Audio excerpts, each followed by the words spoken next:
Noong dekada 90, sumikat ang tinatawag na bomba o sexy film sa Pilipinas. Dahil dito, ilang artista ang naging household names, kontrobersyal, pinag-usapan at minsan kinakatakutan ng mga moralista. Sino-sino kaya ang top 3 sexy stars na sumiklab noong 90s? Halika, balikan natin.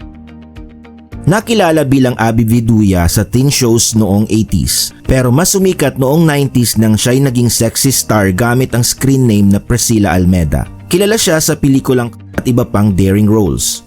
Ngunit matapos ang kasikatan, bigla siyang nawala sa showbiz at muling lumutang ang kanyang pangalan nang masangkot sa ilang kontrobersya kasama si Jo Marie Iliana.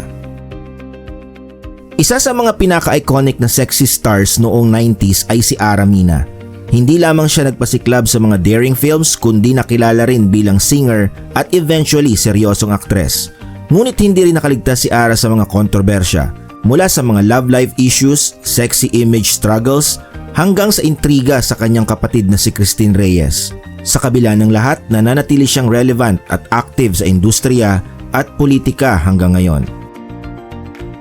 Bago siya naging respetadong aktres at kontrabida queen sa telebisyon, si Osang o Rosana Roses ay isa sa mga pinakasikat na sexy stars noong 90s. Bukod sa kanyang mga pelikula, laging laman ng mga balita ang kanyang prangka at matapang na personalidad.